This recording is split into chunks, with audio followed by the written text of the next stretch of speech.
This is Speaking of Shakespeare, conversations about things Shakespearean. I'm Thomas Dabbs, broadcasting from Aoyama Gakuin University in central Tokyo. If you are joining us on YouTube and wish to listen to this program as a podcast, you may click the link below to your favorite podcast platform. This talk is with Stephen Wittek of Carnegie Mellon University. We will begin with a look at Stephen's new book, Shakespeare and the Cultural Politics of Conversion. We will explore, along with religious conversion, the idea of conversion in human history in relation to Shakespearean theater. We will also consider Stephen's recent collaborative work on Shakespeare and virtual reality. This series is funded with support from the Aoyama Gakuin University Institute of the Humanities, and also with a generous grant from the Japan Society for the Promotion of Science. Stephen, welcome to the program. Hello, great, very good to be here. Okay, well, I'm going over your work, and we have in 2022, the first thing we're going to look at is the idea of conversion. And I want to tell our audience at the very beginning that we're going to be talking about conversion in a literary, historical, cultural studies sort of way. And then this conversation will shift to fairly hardcore digital humanities and virtual reality. And you may know Stephen from his work in that area. If you're not interested in conversion, and I can't imagine why you would not be interested in conversion, but if you're not interested in conversion, you can skip. I have in the segments below along the timestamp there, you can skip. But I think you should stay. Anyhow, in 2022, you have the cultural politics of conversion.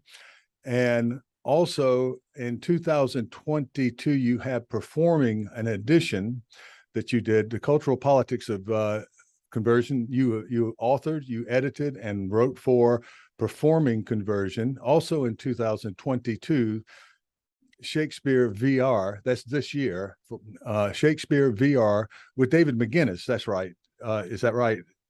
Yes, the great David McGinnis. The great David McGinnis, and a friend of the program. And Shakespeare VR, another edition about Shakespeare, and very focused on education and teaching. And so, of course, the question is, Stephen, what have you done for us lately? But I wanted to start here with your book. I want you to get right into this idea of conversion. I have just finished reading it, and it is absolutely splendid. It explains so much about Shakespeare and so much other about who we are, actually, about who we are. Yep. Thank you. I'm glad you enjoyed it. I hope lots of people read it. It's out there doing its work in the world. Well, I started thinking about conversion almost 10 years ago now, around 2013. I was a postdoctoral fellow at McGill for Paul Yochnan's Early Modern Conversions Project, which was a big, in Canada, they have a very, very good funding agency, SHRC SHRC. And so Paul got this big grant, and he brought together this remarkable team of scholars. And the basic question at the heart of the project was, what is really going on around conversion in early modernity, more in a cultural sense? It began with the observation that people are talking about conversion across the board in the early modern world, but in many, many, many different ways. They're not necessarily, the discourse around conversion is overlapping, but there's this real proliferation in the period of a deep thinking about conversion and a lot of anxiety around conversion, and a lot of sort of very, very productive artistic thinking around conversion as well. So it started there, and Paul's a Shakespearean, of course, as am I, and we had a number of really fantastic Shakespeareans on the project. Thinking about conversion, I don't know if I ever would have thought about it at all if it hadn't been for the project. But over the 10 years, it's really moved to become the center of my scholarly focus. Yeah, I'm very interested in this because when we say in the, let's just say Western world, when we talk about conversion, we almost immediately go to religious conversion, and that is very much near the center of this. But you talk Yes. about it much more on philosophical terms and in much broader terms, that very many points of access into what the idea of conversion is and how it was this moving force, of course, in the 16th century, in the time of, before and during the time of Shakespeare, but also the notion of, you go back to Pauline conversion, you go to Augustinian Sure. conversion, and you mark the 2 points there about the conversion coming to you or whether you come to it, the ambiguity of Yes. of that at the very beginning of your book. That is sort of the fulcrum, kind of on which things turn from the beginning of your book. How is conversion? How does it happen?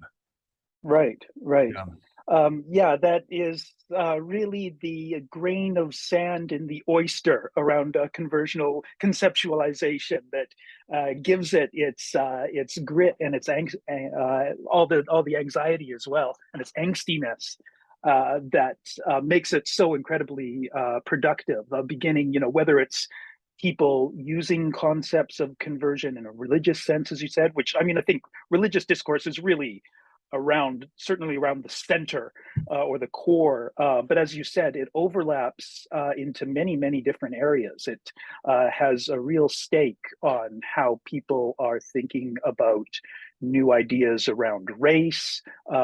Certainly, it is heavily involved in politics. Thinking about gender, especially marriage. We see this in The Merchant of Venice, of course, with Jessica.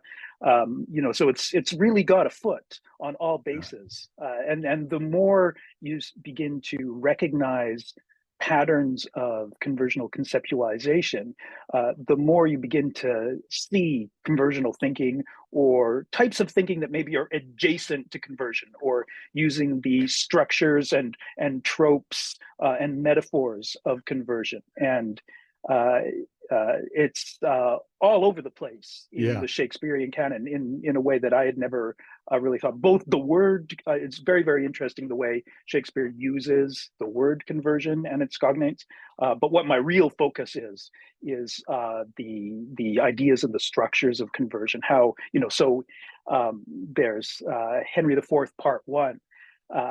Which is a Reformation story where he's building on chronicle accounts of the great King Henry V, which back when those chronicles that he's drawing on were first printed, it was really from black to white, a miraculous conversion story. And I trace in that chapter how the story of the king kind of moves through various forms.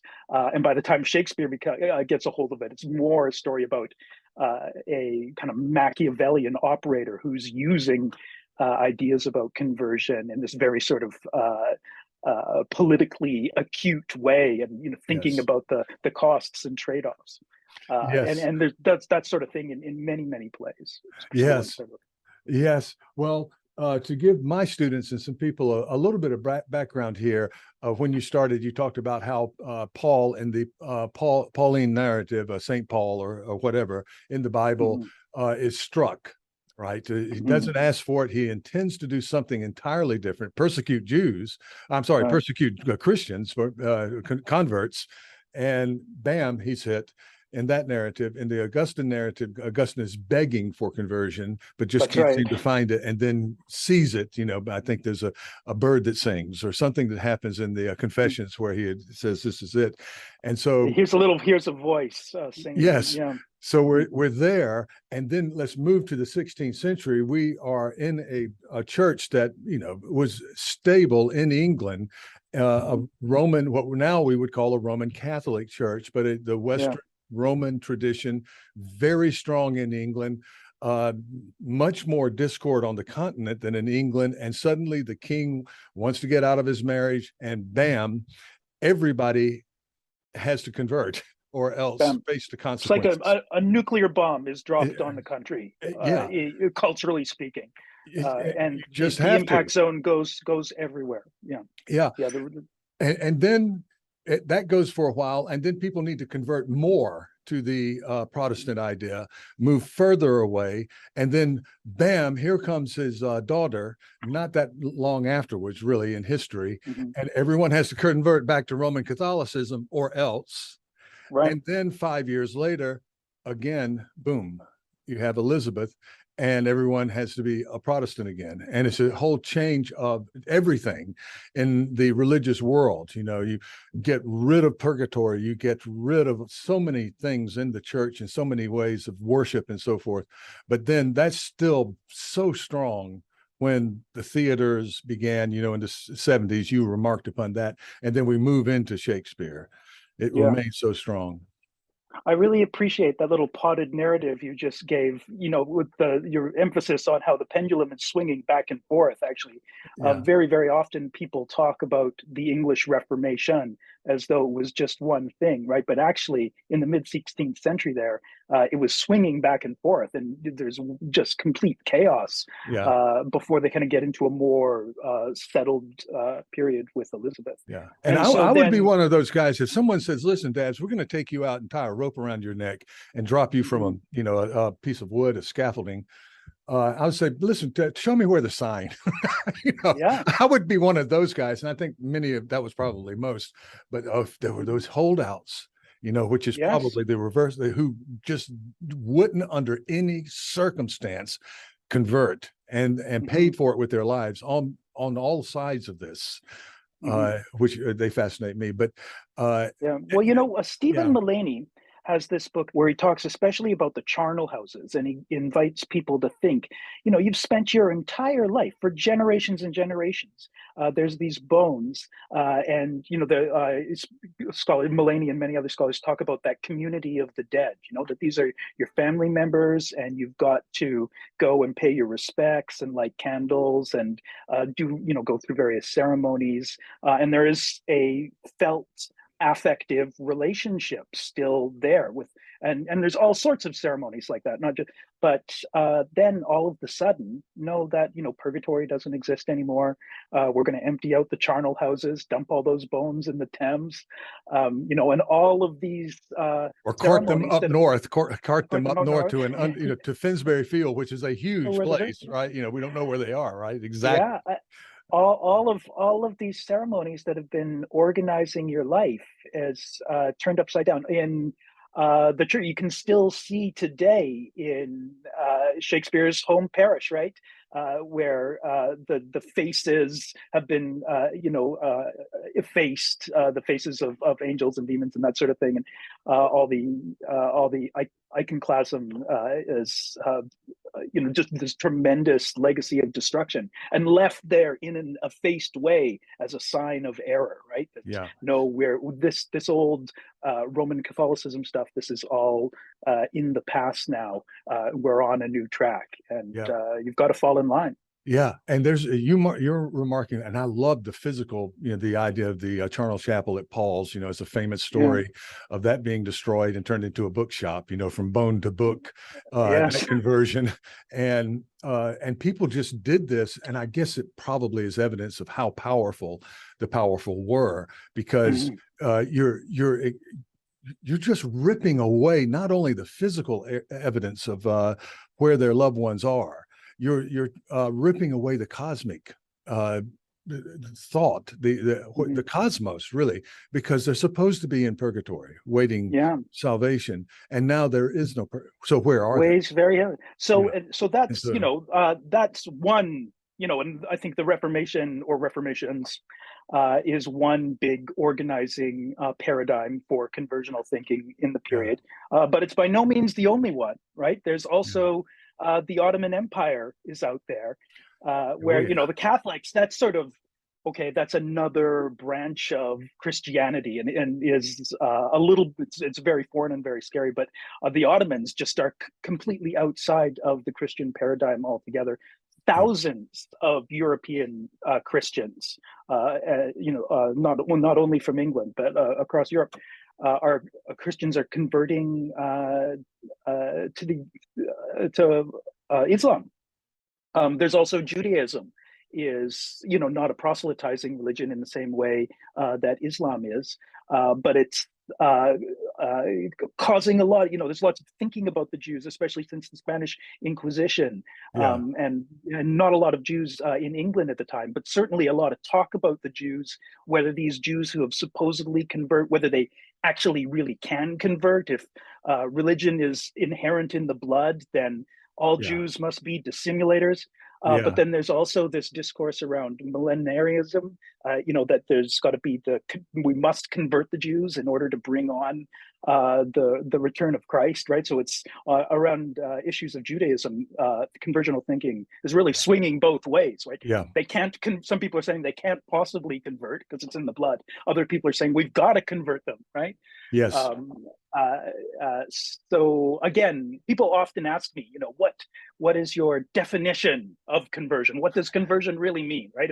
If it's not only religion, and I think maybe you can say something along the lines of, it's a set of ideas and practices, and it pertains to the ways that an individual might move from one category of identity to the other. But the real answer is that conversion is discourse, that it's moving. It's not just one ideology or one recipe. It's many overlapping ideologies and recipe.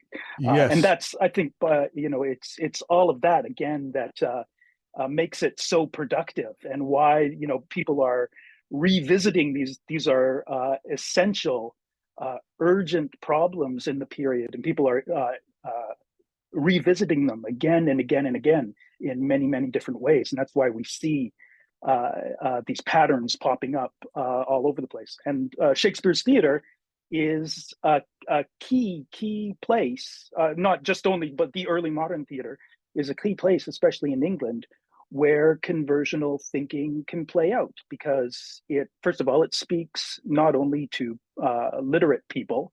We got to remember, in early modern England, literacy rates are somewhere maybe 10 to, as maybe in London, as high as 20%. But the theater speaks to anybody who has a penny in their pocket and wants to go. And it doesn't speak to them just in a didactic manner, like a sermon, or displays of civic power. Right? The theater doesn't really tell you what to think, especially Shakespeare doesn't. He Oh, yeah. just invites you to the party and says, think, and think very, very deeply about Yeah. the most pressing, exciting concerns of the period. Yeah, well, Uh, we've all had that experience of going into a mhm, fine theater production, and there is a feeling of conversion because you go from a situation where the fiction so quickly, even with so much physical evidence that this isn't the case in the actual theater, and we're going to talk about mhm, virtual theater later, but so much physical evidence, there are people around you, you can see that these people are actors. So quickly, we're drawn into that world. mhm. Particularly with excellent actors, and I'm thinking of that great scene everybody's seen, the Kenneth Branagh Christmas Day speech, right? And whether you Right. think In it's his it's Henry too V. pro-British or too whatever, but Yeah. boy, does he do that reflexive thing in that film version where he goes up above, and you can see his troops, which of course are reflective of the groundlings in the state Mhm. in the stage, and you see their faces, and those are the faces, right? Yeah. The actor is Henry at that moment, the great actor, and those people standing there are transformed into this world of heroic thoughts in this case, right? Right. What a And great there's that moment. magic in there. And it Yeah. really, that really bugged some preachers because they wanted that same kind of response from, and they got it very often Right. from their audiences, but they saw that happening in the theater, and they didn't see that going in the right direction. They wanted those audiences for godly reasons, and of course the theater was Right. secular. So It's competition, not always in competition, but certainly, and people are paying to go to the theater, whereas your attendance at church services is mandatory. Your comments about Branagh remind me too. Another aspect of theatrical experience that makes it so conducive to conversional thinking is because an actor can get on stage, You see him one day, he's, maybe he's a Jew. The next day, in a different play, is the same guy's playing Othello or whomever, right? Yeah. And on and on. So, or maybe a Catholic priest or whatever. So, one has to at some point think, well, if it's possible for this professional performer to so easily slip from one identity to another and so seamlessly, how do I know that the guy living beside me isn't a crypto Catholic? Or, how do I know when, what this Jewish guy next door says that he's converted to Christianity? How can you ever know what is in other minds? Yeah. And Oh, yeah. it's a culture of deep distrust. Oh, And Hamlet of course, seems, yes, seems, yes, how can a villain should look like a villain? How can you yeah, smile and still be a villain? Right. Yeah. yeah, Oh, yeah, yes. And, well, this brings up, I want to look more specifically at your book and the kind of case studies that you did. sure, Stephen, you're in a field here. You could bring out 3 volumes. This could be a 3-volume work, and I know you felt this when you were constructing it, because yes, there's so much that you bring out, and then there's the other stuff. Let's talk about where you focus. You start out with shrew, and yeah, the taming of the shrew, and there is that very famous conversion scene where you don't uh, begin. You begin with the beginning and mhm, Petruchio, and bring out these marvelous, just marvelous readings of the whole transformational or conversional, let's say, conversional qualities of that play. And then you move through several other plays and bring out some things that I really have, in many cases, never have thought about. yeah. Well, you're quite right. First of all, that I left a lot on. Maybe there's several more volumes to come. I had originally envisioned a book about early modern drama and conversion, and had done all this work. And at some point, one of my readers said, you really, you got to hone this down. There's also been Lee Castelling has an excellent book on early modern drama and conversion too, Right. as well. But yeah. So maybe there's further ones to come, and I kind of took the advantage of focusing just on Shakespeare. But you were asking about the Taming of the Shrew, and so yeah. So the idea there, it's maybe I wanted to go chronologically.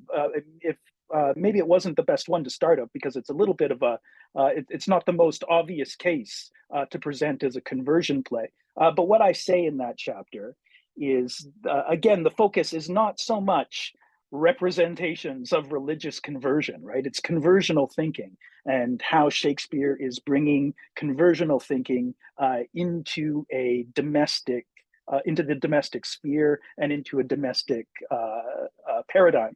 So there's all sorts of debates going on at the time. What do you do? What's the best way to control an unruly wife and an unruly woman, right?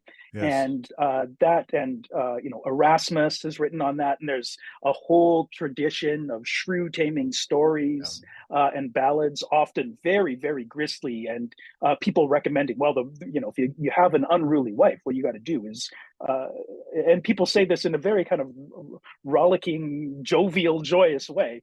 You've got to torture her and beat her to death into submission.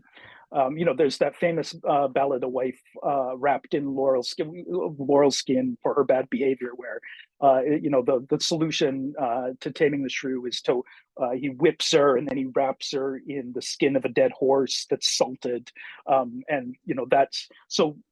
And on the other side of this debate, what do you do with an unruly wife? There's people more in the humanist tradition, like Erasmus, who are saying no, violence, that kind of hard physical violence is not really the right way. And their argument isn't just because it's cruel. Their argument is more that which we kind of, maybe we wish that was their argument, but Yeah. their argument really is it doesn't work as well. It's not as, and the humanists in that tradition are suggesting a softer, more kind of psychological approach where you kind of play these coercive games, sort of. So instead of whipping, things may be like starvation, which of course is not a game, but it's seen as an alternative. Yeah. And Shakespeare seems to be recommending something along those lines, like instead of outright physical violence. And it's caught up with then very, very often in especially in the humanist discourse, it's caught up with this spiritual framework as well. That really what you've got to do, teaching your wife how to behave properly Hmm. is of a piece with a husband's responsibility to give his wife spiritual guidance as well. So Yeah. it is really what they're recommending is a conversional program. And that's something like what Katerina goes through in The Taming of the Shrew. Right. But Shakespeare, of course, doesn't leave it there. I mean, he's not one, as I said, just to sort of didactically recommend a certain program, because the ending of The Taming of the Shrew, we get this, Katerina gives this remarkable speech that's conspicuously intense. And in a way where it is not clear whether she's just sort of saying what she thinks she needs to say to get by, or if she's exercising irony as a way of sort of getting in touch with some sort of agency. And so the question is left open, I think, at the end. Yeah. How the same question is being asked that Shakespeare asks again and again and again. How do you know that somebody has really changed who says that they have changed? Well, How do you yeah, know that somebody is really converted? and I've seen this in several cases, particularly with comedy, that you're left unsettled, even if, yeah, we're told it's a Yes. happy ending, everything is resolved. But if you Mhm. played it just straight, that Kate is converted, or Catherine is converted completely, right? Then Mhm. that begs the question of what this really is. What is this thing? This was Yeah. obviously forced. This was that she has no real choice in this, and it worked. And Yeah. that's very unsettling too, right? That Yeah. you absolutely do adopt the persona that you're forced to adopt and the belief that you're forced to adopt. That's very unsettling. Yeah. And I mean, people, it's a classic undergrad essay question. Was Katerina really tamed? Yeah. And I think in performances to this day, people leave the theater debating that question. Yeah. And we know, as far back as we know the performance history of the play, that's been the case. And I have very little doubt that members of Shakespeare's own audience, fell on both sides of that question and everywhere in between. That Yeah. again, the idea there is not so much to feed you the answers, but to get you asking the questions. I Yeah. think that's the Yeah. case. And you go through several plays. I'm going to let our viewers read the book.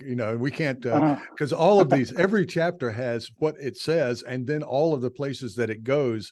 What I love about your book is that it prompts you to think about what you have written about, and you bring in so much excellent historical background and recordings. And of course, you have a history of this from your newsprint. We'll get to in a moment, talking about the early news industry in the period and how the theater was reflective of that. But these theater productions and even the religious transformations, all of this stuff didn't happen in a vacuum, of course.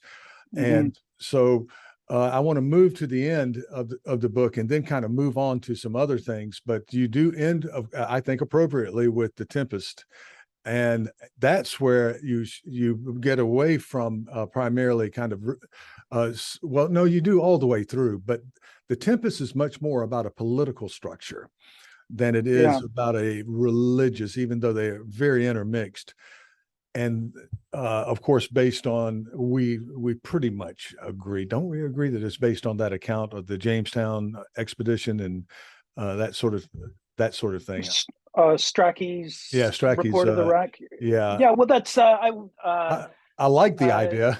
So yeah. yeah, It's definitely one of the flavors in the stew. I think we can say without yeah, yeah, any controversy. yeah, Yeah, or even to lift it to where, I mean, there's all sorts of disagreement about the scholarly disagreement about sources for the Tempest, but certainly Shakespeare is influenced and excited about stories coming in from the New World. I think we, can Oh, although some people might deny that as well too, but it's clear to me that oh, come on. what's Of going on. course you Yeah, would be. Of yeah, course yeah, you, how could you not be? yeah. How could they not be? So in the chapter on the Tempest, what I really focused down on is uh,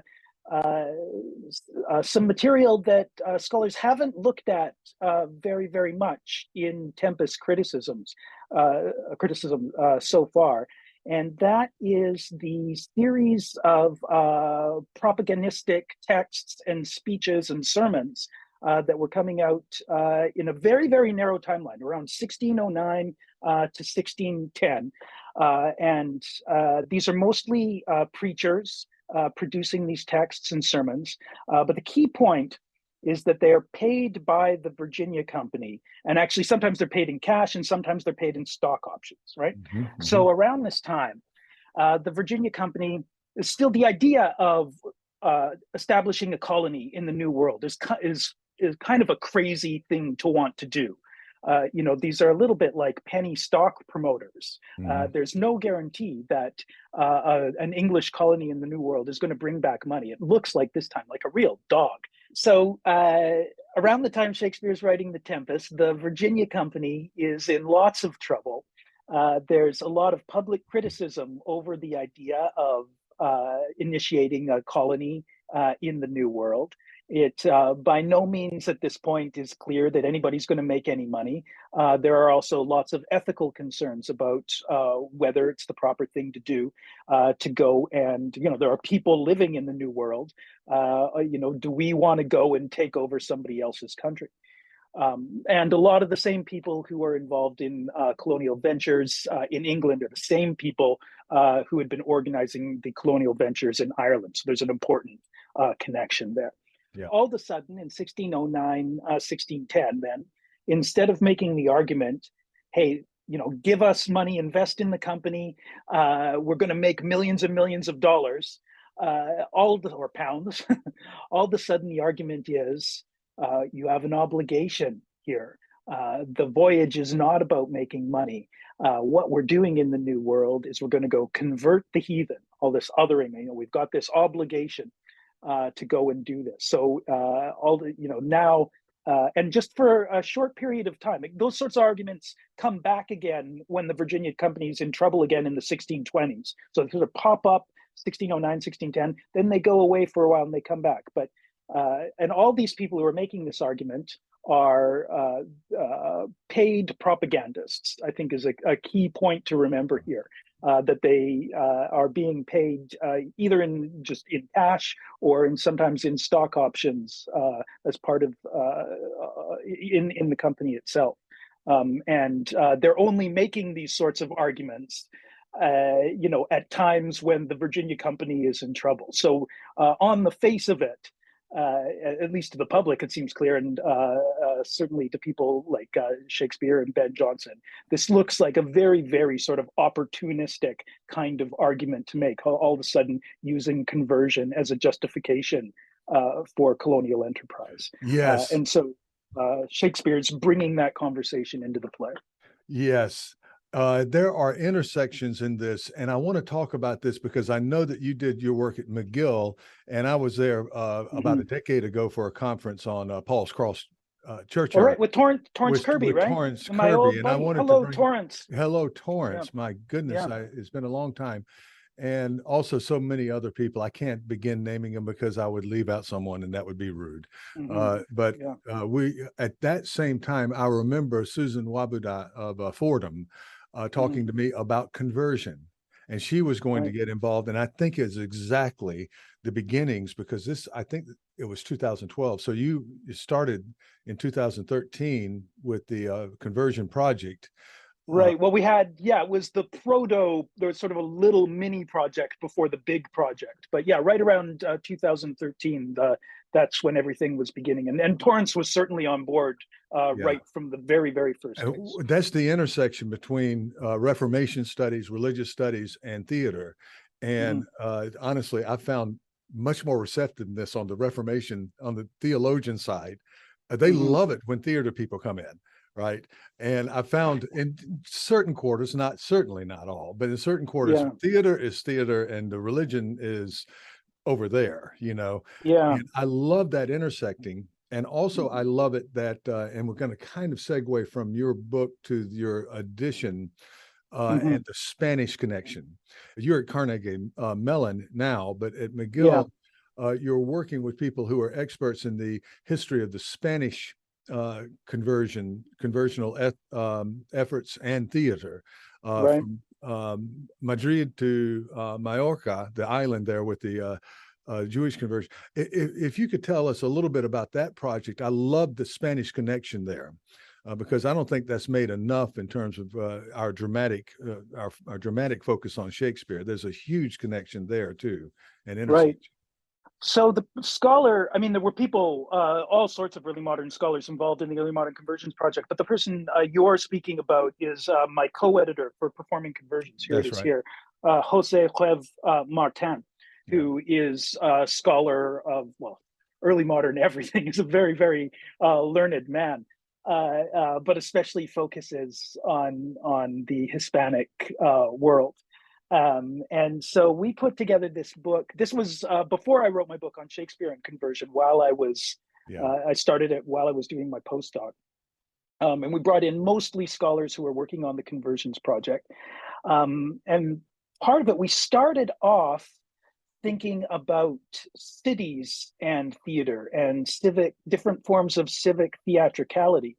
Yes. And I had been thinking about cities for a long time. I still think a lot about early modern London and how the conditions of an emerging cosmopolitanism and urbanity, how that gives birth to the theater in a lot of ways. And cities are always really, really unique in terms of theater because often, of course, as one might expect, they're kind of at the avant-garde of the most sophisticated technologies and developing a commercial theatrical tradition. And I had always sort of felt, I've been a Shakespearean, and as they always say, the more you learn, the less you feel you know. And I began to realize, oh, what else is going on? There's in other countries in early modern Europe. I know so much specifically about early modern London, but I have a sense of people like, Lope de Vega and other dramatists and dramatic traditions out there. So I just wanted to learn. And so we brought in scholars, and the idea was, the basic question as we set out to make the edition is, what is the relationship between cities and various forms of theater in early modernity? And we ended up, the book turned out really nice. So, I mean, we never set out to cover every single city. No. But we've got chapters from on Venice from Ian Fenlon. There's two chapters. Paul Yockman and I both write about early modern London. There's a chapter on early modern Amsterdam and Mexico City and Madrid. And Bern and Lucerne and many different cities in Switzerland. So sort of brings all those together and looks at different ways that theater and or sort of theatrical thinking, I guess in some cases, is intersecting with processes and of conversion and conversional thinking. Yeah, well, and also what I drew from my reading, I haven't read everyone's article yet, but Mhm. I focused on Madrid. I'm very interested in Spain and Mhm. also some other. But you have the Holy Roman Empire out there, Mhm. and in our imagination, Shakespeare is big, and that whole theater is big. If you look at the entire publishing industry, the European published industry was gigantic compared to this small enterprise on this Yes. island, just over there. Yes. And Yeah. yet, that said, I have trouble in the 16th century finding what you point out, what of course Andrew Gurr and others have pointed out. I have trouble finding that explosion of integrated audiences and commercial playhouses that happened really almost 20 years, if not 20 years before Shakespeare really came on the scene. Yeah. And that Shakespeare was just kind of walking into this infrastructure of city theaters that had already been established. And then, of course, Marlowe and Kidd and all these guys, it just obviously kind of exploded again there. Yeah. At least in publishing and so forth. There were great playwrights before, but we don't know enough about them. Anyhow, I don't see that kind of example mirrored on the continent. And it might be a religious reason. You know, in my mind, what you're talking about, pulling people pulling a people apart, putting them back together again cosmically, and even, you know, geophysically in how they worship and that sort of thing, may have made London the city for the premier city for the public commercial theater and the integrated audiences.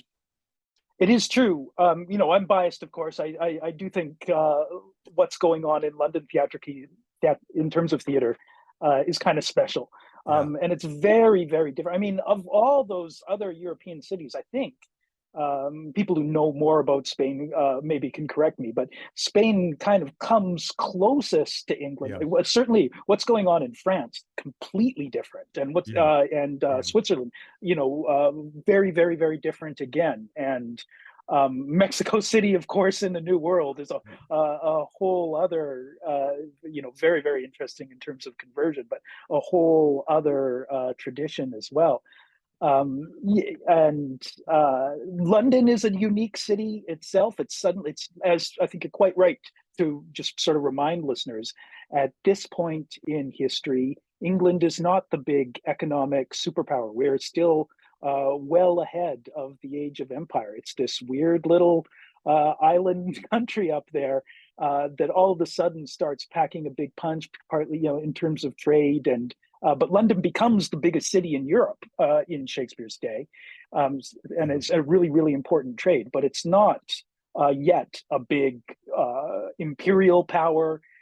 It's still a tiny, you know, rather insignificant country in comparison to Spain and Rome, and of course the Ottomans. But tourists, one of the things, if you're a tourist coming to England, that we know was probably one of the main attractions, just as you would go to see the Eiffel Tower today if you went to France, you know, or the Empire State Building if you were in the Statue of Liberty if you go to New York. Tourists traveling to early modern England, one of the things on the itinerary is always the theater, right? And that's actually a lot of what we know about the theater comes from tourists like Thomas Platter and, you know, all those wonderful drawings, you know, people writing about it. So I think unique is the right word for what's going on in early modern England. Yes. Oh, okay. Stephen, I could talk with you about this. I mean, you know, the cows never come home, right? Until the cows come home. But it's about that long. I don't think that, I think that it is without ending, because we haven't even gotten to, and I'm going to encourage you, because I'm not going to do it. There's the whole love thing. And the conversion and the parallel, you know, I'm thinking of, you know, Benedict talking of Claudio, and he said, "Can I be so converted?" You know, and that kind of, and that equivalency of religious conversion to, you know, it's strong in Romeo and Juliet too. You know, and Midsummer Night's Dream and the whole power. We need to talk a little bit of Ovid. We actually, before we get out of this, we have to, because we've been talking a lot about the religious strain, which was strong and probably predominant, but there's Ovid right there, and not just Shakespeare. Ovid is seemingly, from my research, at the core of the London theater of this time, and metamorphosis is right there. And he lives in Shakespeare's imagination. He owns a lot of real estate in Shakespeare's imagination. Absolutely, yes. Yes. To back up just a second to the line that you were just quoting, you know, "Could I be so converted?" Is a great line. I mean, I don't write about that play in the book, but It's certainly, I mentioned it in the introduction a little bit. Yeah. And that line in particular is really indicative of how Shakespeare is thinking and using the term conversion. That that's a line about love and being converted by love. And almost I don't know the exact stats off the top of my head, but very, very, very often when Shakespeare's speaking about or writing about conversion, Shakespearean characters are writing about conversion. It has some sort of affective dimension like that. It's almost never, conversion as in going from Protestantism to Catholicism. It's always, love converted into hate, or hate converted into love, or shame converted into joy, and that sort of thing, especially in the sonnets. It's really, really interesting to me. On Ovid, I'll give a shout out. This book, Performing Conversion, came out in the series from Edinburgh University Press, the Conversion series, and it was the second installment. The first installment was a collection of essays called Ovidian it's Ovidian transversions, in connection to not just theatrical representations of conversion, but Ovid across the board in early modernity. It's well worth checking out. And the editors are Valerie Trobe at the University of Michigan, Patricia Badir, and Peggy McCracken. Yeah, this is a kind of parallel field. And even in Shakespeare's time, I think it was, considered there was the, well, of course, Arthur Golding was the translator, the brilliant translator of Ovid. And I think he was a solid Presbyterian. He was doing it for moral religion. It was considered moral instruction for young boys, part of their religious training. And boy, that backfired, didn't it?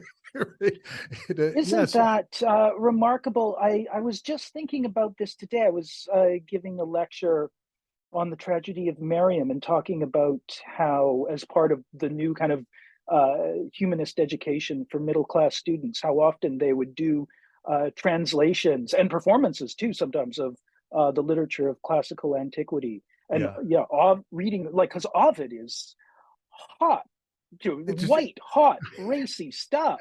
Yes. And Seneca too is the other one. Is also a tremendous influence on Kyd and Shakespeare and Marlowe and all of those guys. And is, really Ovid and Seneca. You don't get early modern drama in its, as we know it and love it in England, without Ovid and Seneca. They're just absolutely fundamental. And I think a lot of it comes from, when they're, between the ages of 10 and 16. That's what they're studying. And in Shakespeare's case, it seems almost obsessively, like it's almost as though he can't help himself but allude to Ovid again and again. And of course, the Metamorphosis, the great theme is transformation and change, which maps very, very nicely onto conversional thinking. And it's especially in terms of Shakespeare's focus on the conversionality of emotion too, and the importance of emotion in conversional representation. Absolutely. And well, okay, so we're going to have to move on because we have some viewers here who are interested in your VR project. Again, this is just endless. I mean, it's so exciting for me. You know how we still feel like we have been in bubbles from the COVID-19. It's called Corona here, and I think in Spain too. The COVID-19 pandemic has still put us into bubbles, and it's still not, we don't feel quite out of them yet. We haven't been able to go to the conferences that we've were accustomed to going to. I saw, met you at the Digitizing the Stage conference a few years ago. And in my case, being in Japan, you feel isolated when you don't go to conferences outside, because those are the wonderful, rich times you get to talk with people in the hallways, like you're doing now. But the VR I haven't been to a conference either yet. You haven't been to not well, like there's lots of stuff on Zoom, but that's I kind of have a love-hate relationship with Zoom. It's anyway, it's not exactly the same. Yeah, it's better than nothing, Yes. And so, and it's a lot better than nothing. It is a lot better than nothing. And it's also kept me in touch with so many other people, but the virtual. Well, this is a good segue in the sense that we are not experiencing the VR experience that you have set up. With the headphones and so forth. We are a Right. kind of flat two-dimensional world in Zoom, Mhm.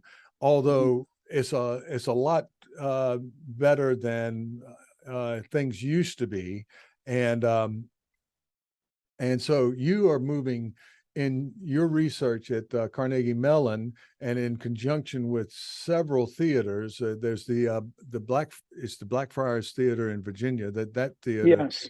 and That's how, that was my partner to start out with. Yes. yeah, and the folks at Waterloo, I think, or at least at the Stratford, Ontario, is what's the connection? Well, one of the contributors to the volume that David McInnes and I put together on Shakespeare and virtual reality is Jennifer Roberts Smith, who's at Yeah. Waterloo. So she's doing stuff. That's Jennifer's project, not mine.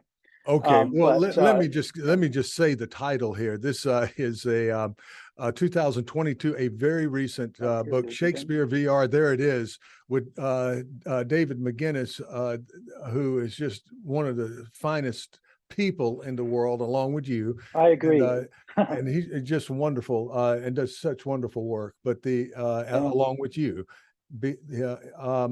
let's talk about that I've got VR new project. things cooking up too, where I just got an email from David, because when we finished this volume, I sent him an email. I said, David, I love working with you so much. What's next? Let's keep on going. And sure enough, a few months later, he's got more tricks up his sleeve. So stay You tuned guys, on I don't know the what you're Wittek doing. McInnes Yeah. collaboration will continue.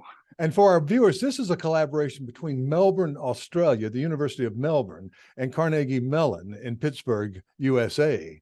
And so Yeah, that's one of the great advantages of living in our time, and it's just going to get better, is that yeah, this is possible. I mean, I remember when this would have to be done by correspondence, and it would be almost impossible considering the energy level, maybe over a longer period of time, but you guys can work together and be with it, talk to each other, yeah. face to face, so to speak.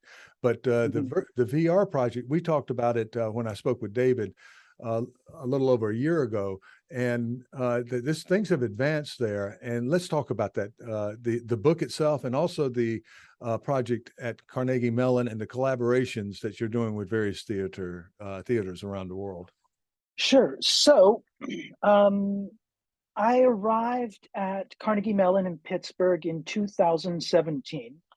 And here they have a part of the university called the Entertainment Technology Center, where they do video game production and also virtual reality production. And I've always sort of had an interest, I've got a foot in the digital humanities and, been good with computers.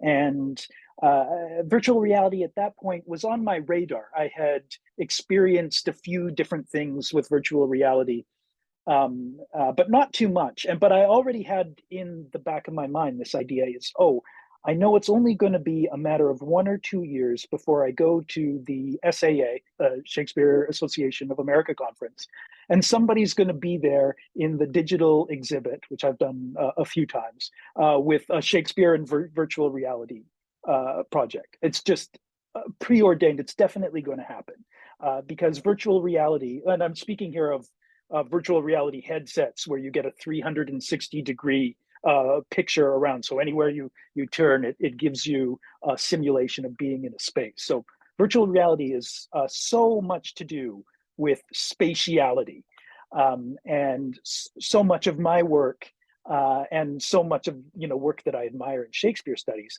is about spatiality as well, the space of the theater, and what that is like, and how that is influencing one's understanding of the meaning of Shakespearean drama, how Shakespeare really writes that space of the Blackfriars and the Globe and conditions of performance Yeah. into his plays. That it really matters that there's full illumination of the audience. The proximity really matters. The Yes. acoustics matter. That to create that sense of interactivity. And that's been a part of my lectures on the theater in my teaching for a long time. So anyway, so I arrived at this university where they've got this center where they're developing virtual reality, and I thought to myself, one of the first things I want to do is make friends with the people who make this and see if I can maybe I'm the guy who makes a Shakespeare and virtual reality project. And so I got a small grant, which was actually, I thought I was, I got a $10,000 grant, which I thought was, wow, I can do anything now. I very quickly learned that's not a lot of money when you're doing virtual reality. That's very little.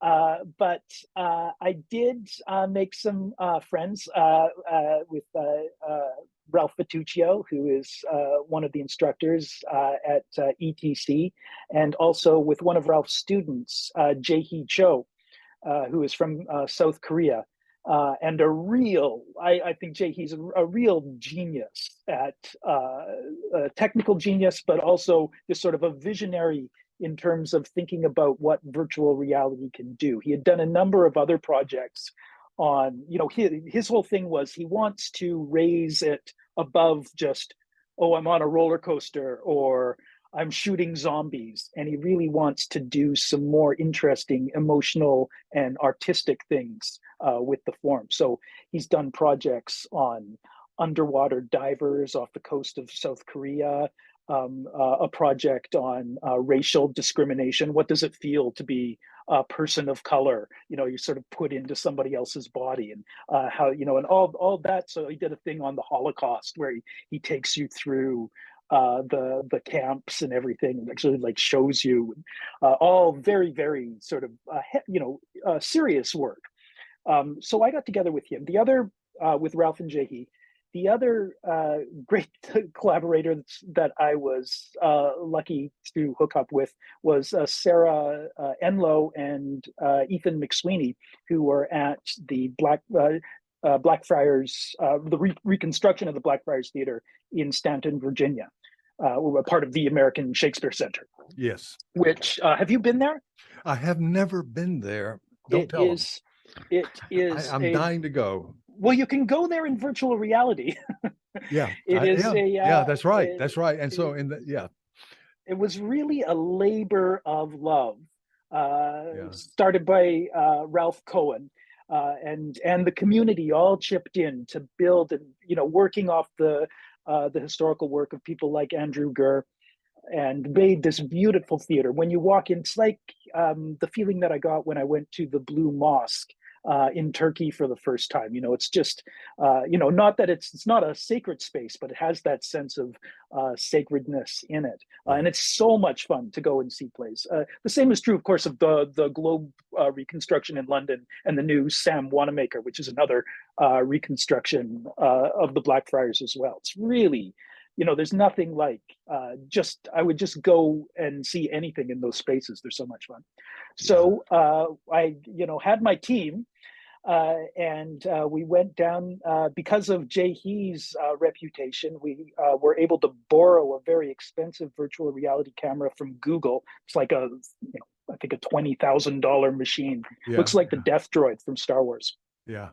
And we shot a few scenes from Hamlet, and we also made about a 5-minute documentary about just the Blackfriars Theater. And the idea here is, the idea is not to replace theatrical experience, because I don't think there's any, replacement for any substitution. But to give students just a little taste of what it's like to be in one of these theaters, so that when they're reading the plays, they can understand this isn't just a text. You can't read a play the same way you read a novel or a poem, because the real life and energy of a play comes out in the theater, or a big part of it, right? It's sometimes a little bit like, just reading the musical score without being able to hear the music. And so the idea is to give students some sense of what that space is like, so that when they're reading the play, they can, kind of understand it in terms of spatiality of the theater. So that was the first project. That was 2018. And I've got the new one coming that's just out now too as well. Well, you guys have so much energy. I spoke with James Shapiro almost a year ago, and Oh, cool. we are of a certain age where we've figured out that we overlapped. We both were in London and going to West End plays back in another century. Right. And we both agreed, I think, on camera and off, that that was a conversional experience Right. of any way you want to define it. It took some kid from Brooklyn, New York, who grew up in this neighborhood, and another kid from a country crossroads in South Carolina.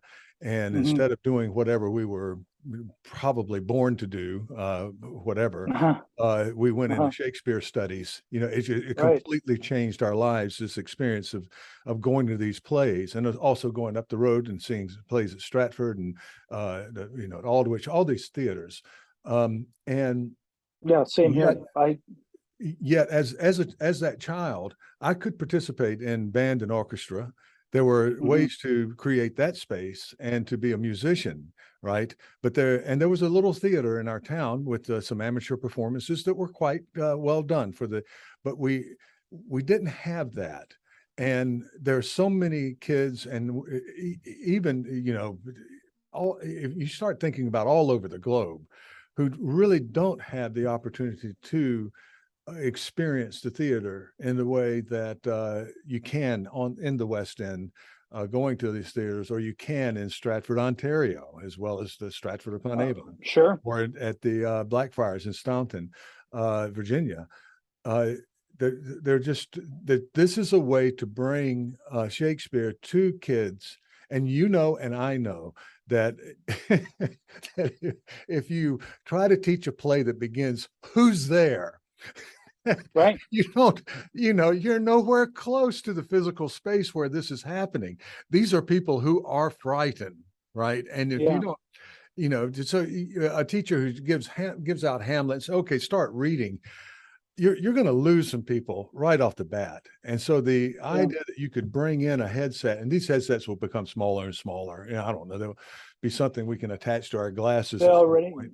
they've Yeah. just released a new headset that is, I haven't tried it yet, but Meta has, that's, they're getting lighter and can do more and more things. And they're cheaper Uh, now too. And you can yes. send them, and you can, they can become part of instruction in schools for kids who don't have you know, access to these theater venues that we're talking about. Yes, libraries are buying them. I get emails from librarians and instructors fairly frequently now, looking for educational. You know, our project is essentially an education, a very Yes, humble yes. education project.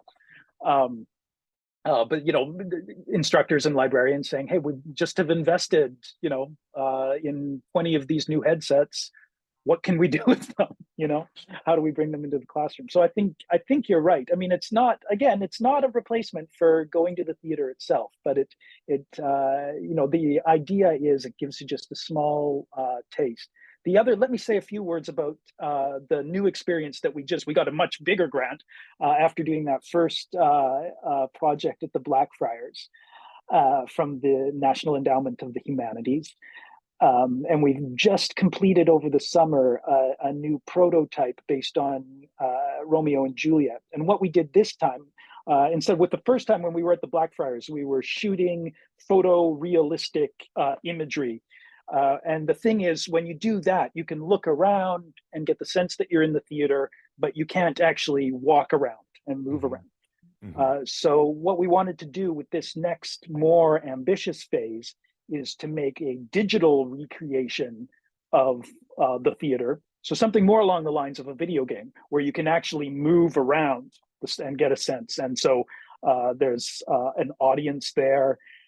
And even more importantly, to sort of heighten the sense of interactivity, to give students a sense of what it's like to actually be a performer in that space. So it works a little bit like karaoke, where you choose a role. You want to be Romeo, or do you want to be Juliet? And then there you are. You're on the Blackfriars stage, Yeah. and you're Romeo, and you're looking up at the balcony, and there's Juliet, and your lines appear as they would in karaoke, and Yeah. you read them, and then Juliet responds to you. So you get a sense as though you're performing. I mean, it's right now. It's in the prototype that we just put out. It's called Sweet Sorrow. It's a little bit like talking to animatronic Abe Lincoln at Disneyland. We had very, very good actors doing the recording for us, so it kind of gives you a little bit anyway. Where I think there's still a long ways to go, but when it's really, really working, and when you're really putting your heart into the performance, you do get that sense that you're interacting. Or a little bit of that sense that you're interacting with another actor, and people are watching you, or you're on the stage. It still takes a lot of imaginative engagement, as theatrical spectatorship Yes. always does. Yes. But it's lots of fun. We've demoed it now for a few students. And especially, I think our drama students here at Carnegie Mellon have really sort of responded very enthusiastically. Yeah. Kind of got to be a little bit of a ham, a born Yeah. performer. It takes people out of their comfort zones, but anyway, it's available, and please, it's free too. Like all of the stuff that we put out is 100% free. And there's lesson plans on the websites and worksheets for teachers who are thinking about ways to incorporate the material into their classroom. Yeah. Well, of course they're going to be, and they may be right. There's some doomsday predictions, because the students you have now, when they get older, they're going to be the old fogies who didn't grow up, kind of like I'm the old fogey who did not grow up with a smartphone, right? And right.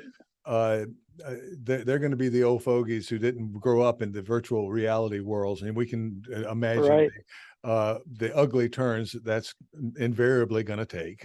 Yeah. And that sort of, but it's coming whether we like it or not.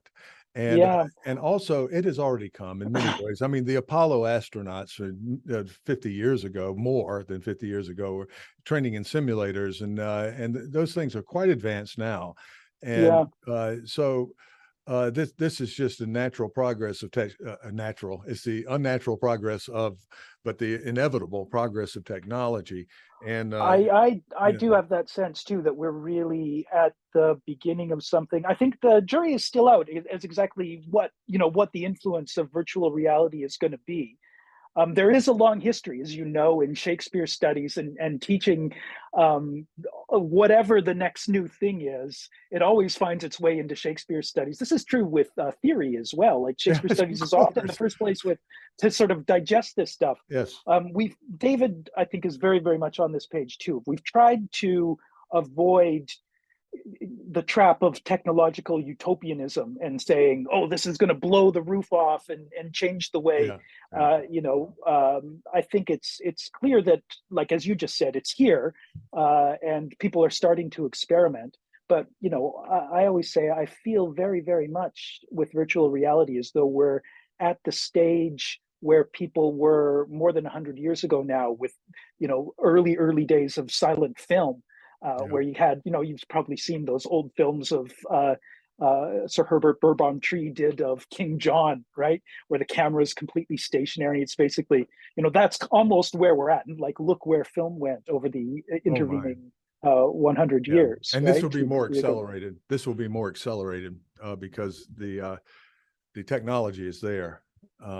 It's just a matter of it really is a kind of hardware question now, I think.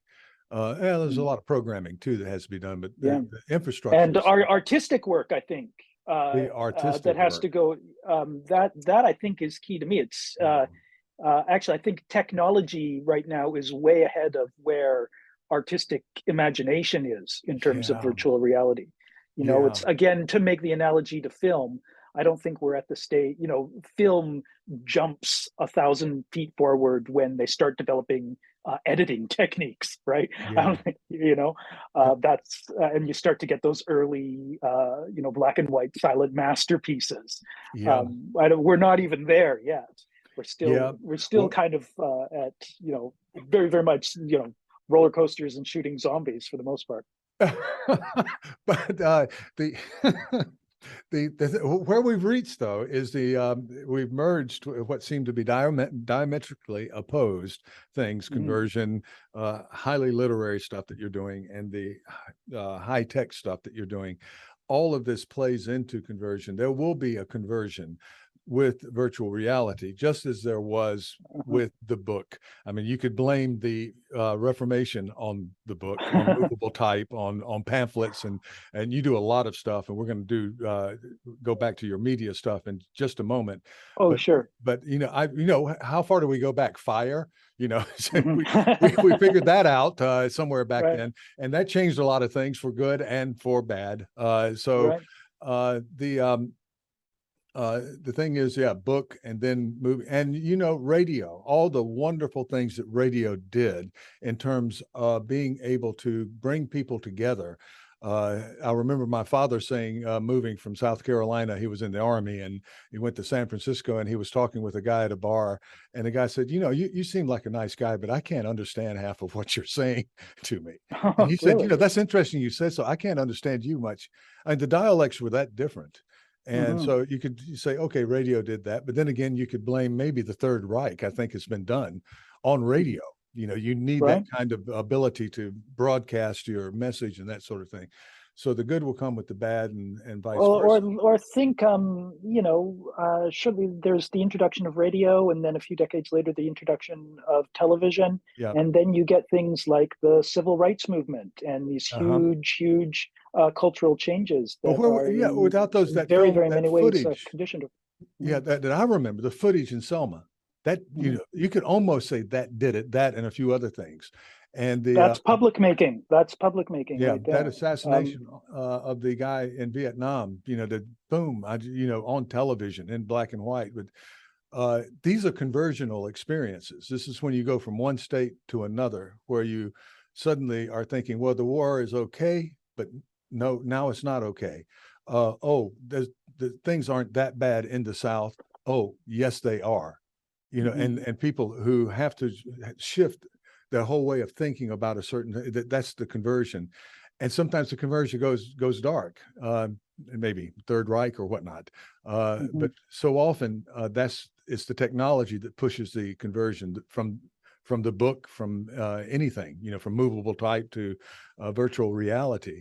But you talk a lot about news and the reflexivity on the stage of news and this going back not that far. This in our view, this is still a recent book. Your work on Mhm. Oh, media here it in is here. Shakespeare. Yeah, there I've we got are. them all. Yeah, the I media should have had players. them back here or something. Let's talk about that a bit before we finish. Sure. Well, way back in another life, I started off in my academic career as a journalism student, and had been always interested in media theory and media studies, and worked as a freelance journalist for a while. When I was doing my PhD, I started to get interested in the history of news.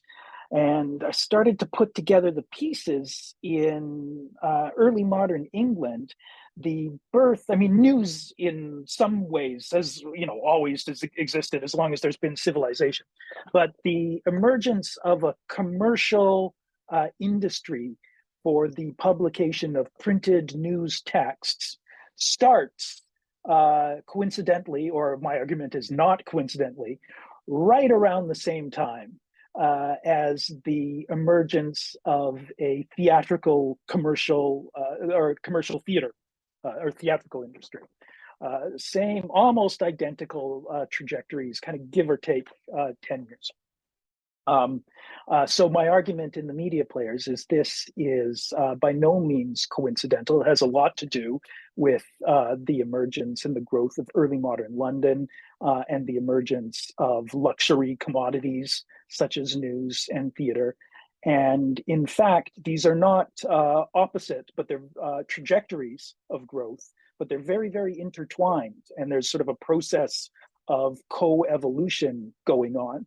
And the theater is not always recognized how much theater is not only just mirroring what's going on in the news, it's picking up on topical discourse, but it's also actively involved in helping to make a public built around interest in topical news and topical stories.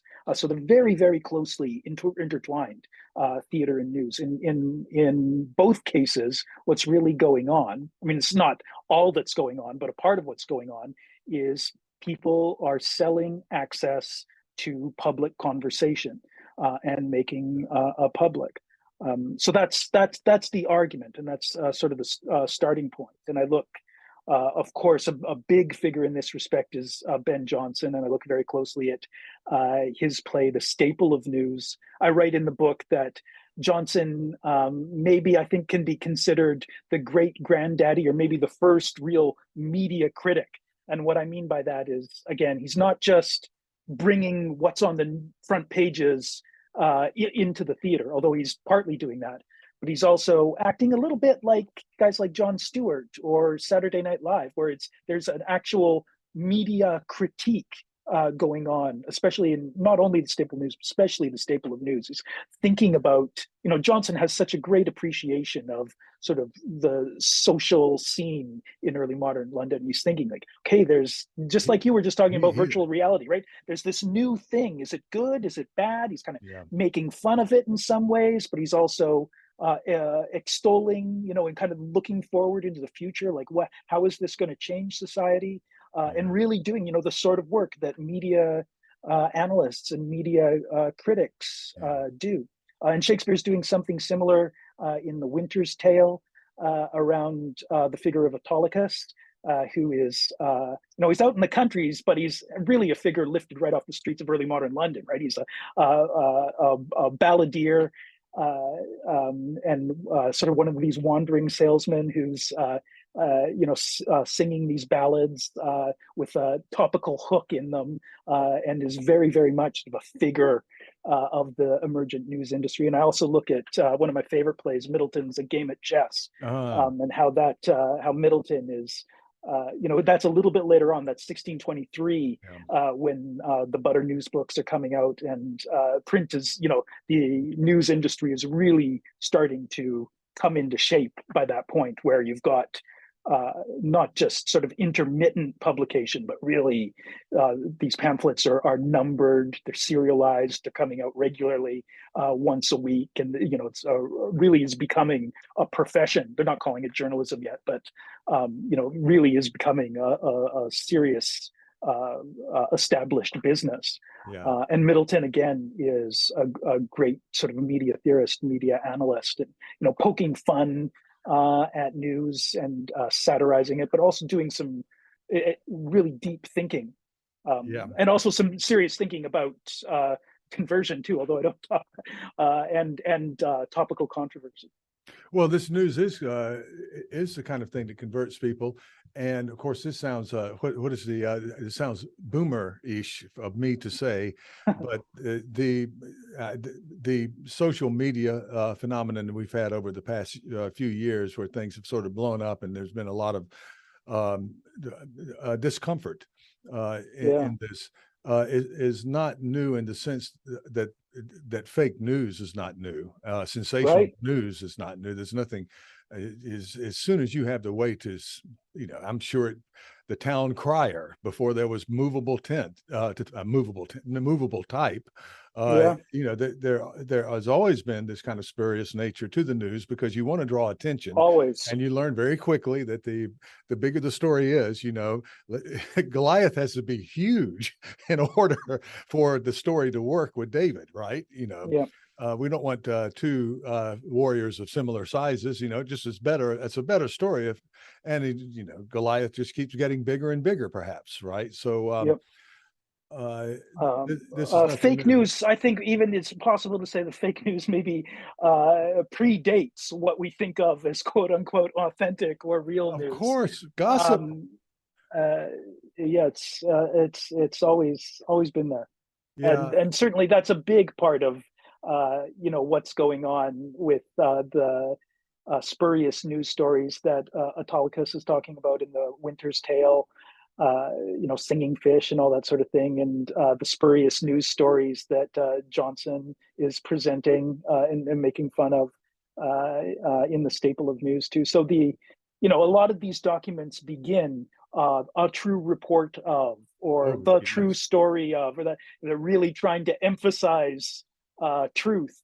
And when that discourse gets moved into a theatrical register, sort of turns the lights onto questions of, well, what really does truth mean here? How are these sorts of stories working to sort of present themselves as true? Yeah, and that ties in the whole notion of conversion with the fear that these Protestant Puritan ministers in the 16th century had of not fear, their contempt for the theater and its conversional ability, that people are changed very quickly.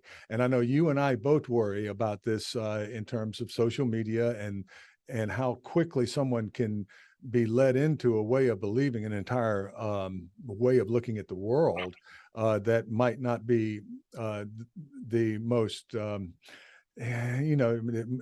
that can create the kinds of turmoil that we've had recently and globally, really in the political in various political theaters, where people just come in believing one thing. Um, and I remember when the Coen brothers Fargo came out in the 90s, and at Oh, the cool. beginning Yeah, of the me too. movie, it's completely ironic. This is a true story, right? And they Hmm. expected to, of course, their intelligent viewers to realize they are just doing a play on the true story thing there with the, Right. and they are drawing from a kind of story that happened, but I believed it. I Yeah. believed it for years until I looked back and I'm going, oh, they were just pulling my chain there, Hmm. But we do this too, and that's been the Yeah. scariest part of the past. I would say 5, 6, 7 years is that I found myself moving over in an opinion and then going and looking at it, and it could be left or right or here or there, and then going, wait a second, I was pulled over. I was in the process of conversion from one frame of mind to the other. It can be scary. It can be a bit Hmm. scary. Yes, Uh, indeed. Indeed. but then I guess that's our job. We're supposed to be kind of the educators and part of the control mechanism. So, uh, you know, uh, Right. Well, the antidote to the problem, I think, is read critical thinking skills and read. read, just keep reading. That's it. That's it. Uh, There's no way, that's how you build those muscles to be able to differentiate between spurious information and begin to recognize rhetorical patterns and build up that skill set is to read lots of doing, and I mean consume other sorts of media. I think social media is especially pernicious to things like Twitter, where part of the whole attraction is you don't actually have to read that much. You just get the little however many characters that give you a little shot of endorphins and make you angry, and then it's on to the next thing, right? yeah. But skills of serious concentration and really sort of an ability to understand the rhetorical effects of texts, that's how you solve that problem. Yeah. You need context, text and Yeah. context, and much broader thing. That is, and this is a kind of spurious news on steroids because of the way it can spread so quickly to so many areas. Yeah. But that's a topic for well, that's been a big topic in podcasting and in media for some time now, and it will remain so as long as it Yeah. kind of remains a problem. I do Yeah, think though that we'll see where we are 150 years from now, or that's well, we right. won't, but Somebody I'm will. always an optimist about these things. I I I take I always like to remember Socrates, saying these new things, books, this is going to be the destruction of human it's just civilization. going to do. People don't really memorize things or have things in their head anymore. Now it's just really your brain is on a page, and you're just using this as a crutch, and nobody's ever going to be able to really think anymore. Yeah, And in a way, he was right. It did destroy the old order. Yeah. but it also established this whole new order in a It way did. that It he did. could have never anticipated. Yeah. So maybe, we're in a similar sort of transition to Yeah. another paradigm for thinking seriously. But Yeah. if that's true, we're really at the dangerous baby step stage where you've got a toddler walking around with a machine gun and could go off at Yes, you, it right? really is that. Yeah, and I really do place faith on the public because of several examples. Well, Orson Welles reading H.G. Wells, War of the Worlds, and this hysteria over the radio that broke out. Mhm. There are these moments where the public becomes educated, and I think I have Yeah. read where during the Soviet period, when there was so much state control over the press, you had a large portion of the population that was accustomed to knowing that you had to hedge what you were reading in the paper. That they became educated in knowing that they were in a propagandistic system. Now that's a very Yeah. stable state media. Now in social media, it's not a stable state-owned thing. Some people might argue it is, but I don't think so. Hmm. And so, but I think I think I'm seeing it now. I think already we're seeing people understand that not every meme that they see on their smartphone or whatnot, or on their computer, that those can be spurious. That they're becoming better able to read that and to tell their Oh yeah. friends. Oh yeah, definitely. There is Yeah, a whole new form of literacy in the digital age and the age of social media, for sure. I know because I have two kids, 14 and 11, and they are able to read and recognize things with a high degree of discrimination, yeah, within those contexts that would totally fly over my head. It's really a whole new language yeah, just developing. yeah. And Oh, that's so good to hear. My mhm. kids are adults now, but that's so good to hear, because I Mhm. remember when we were 13 years old, we heard that Michael Jackson had died from an acid overdose, and we Right. didn't believe that until we saw him again. It says, well, apparently he's not dead yet. Right. But those things just got crazy kinds of urban myths and so forth that now can be researched very quickly, Yeah. and Yeah. that sort of thing. So it might. I like let's end on an optimistic note, because All right, good. That's really the in ability to, character for me. I'm well, always an optimist. A cautious optimism is my credo. That I'll put that on my gravestone. this is great, Stephen. Well, if I could ask you to stay a moment after we finish recording, and Sure. again, thanks from Tokyo, from all of us over here, and our international audience. Thank you so much. This is your Friday night, and we've talked to your supper. You're probably hungry now, and thank you so much for sharing your work with us today. My pleasure. It has been a joy. Thank you, Thomas.